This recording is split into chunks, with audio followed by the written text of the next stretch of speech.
అది ప్రభుత్వ పరంగా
పేరు సుర్ల వెంకటరమణ.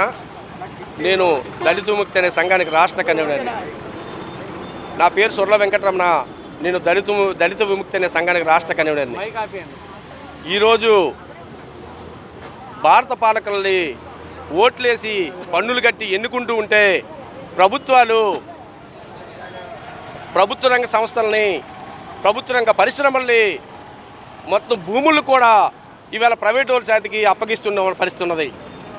ఇవాళ ప్రైవేట్ వాళ్ళు కారు సవగ్గా అమ్ముతూ ఉంటే ఈవేళ ప్రభుత్వ సంస్థలను నమ్ముకున్నటువంటి రిజర్వేషన్లు పొందుతున్నటువంటి మహిళలు కానీ దళితులు కానీ రిజర్వేషన్లు కోల్పోతున్నారు. కాబట్టి ఈ రిజర్వేషన్ కోల్పోయినట్టు ఇప్పటికే కొద్ది గొప్ప అభివృద్ధిలో ఉన్న వాళ్ళంతా మళ్ళీ కూలీలుగా బానిసలుగా మారే ప్రమాదం ఉన్నది. కాబట్టి రిజర్వేషన్లు అనేది కాపాడుకోవాలంటే ఈ ప్రైవేటీకరణ వ్యతిరేకించవలసిందే ప్రజలంతా. ప్రభుత్వాలు కూడా ఈవేళ మీరు మా ప్రజలు ఎన్నుకుంటున్నారు కాబట్టి భారత రాజ్యాంగం మీద ప్రమాణం చేసిన మీరందరూ ఖచ్చితంగా ప్రభుత్వ పరంగా ఉండాలా.